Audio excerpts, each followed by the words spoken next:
Kali ini kita akan membahas salah satu topik penting dalam ekonomi dasar, yaitu pasar persaingan sempurna. Pasar persaingan sempurna adalah kondisi di mana terdapat banyak pembeli dan penjual. Barang yang dijual relatif sama, dan perusahaan bebas masuk serta keluar dari pasar. Karena setiap pelaku pasar disebut sebagai price taker atau penerima harga. Artinya, mereka tidak bisa memengaruhi harga, hanya bisa mengikuti harga pasar. Sekarang, mari kita lihat penerimaan perusahaan dalam kondisi ini. Ada 3 konsep penting.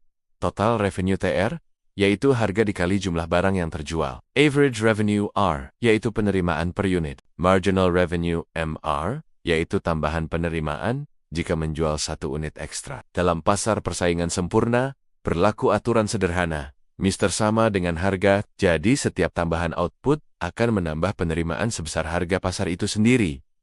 Bagaimana perusahaan memaksimalkan laba? Prinsipnya adalah menggunakan konsep margin. Jika 1 unit tambahan membuat penerimaan marginal lebih besar dari biaya marginal, maka perusahaan harus menambah produksi. Sebaliknya, jika biaya marginal lebih besar, perusahaan harus mengurangi produksi. Keseimbangan terjadi saat Mister sama dengan MC.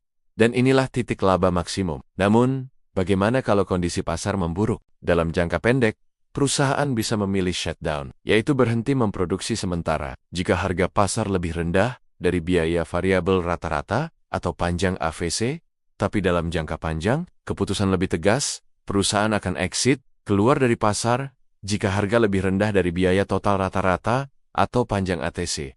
Sebaliknya, jika pasar menguntungkan, perusahaan baru akan masuk. Proses entry dan exit ini membuat keseimbangan jangka panjang berbeda dengan jangka pendek. Pada Akornia, dalam jangka panjang, perusahaan akan memperoleh laba ekonomi nol, meski tetap memiliki laba akuntansi positif. Nah, penting juga untuk melihat efisiensi pasar persaingan sempurna. Pada titik keseimbangan, harga sama dengan biaya marginal. Itu artinya, sumber daya digunakan secara efisien, karena nilai yang dibayar konsumen sama dengan biaya tambahan untuk memproduksi barang. Akhirnya, kesejahteraan total yang diukur dari surplus konsumen dan surplus produsen menjadi maksimal. Jadi, ringkasnya, dalam pasar persaingan sempurna, perusahaan adalah penerima harga, laba dimaksimalkan ketika MR sama dengan MC. Keputusan shutdown dan exit tergantung hubungan harga dengan biaya. Dan dalam jangka panjang, pasar mencapai efisiensi dengan laba ekonomi nol.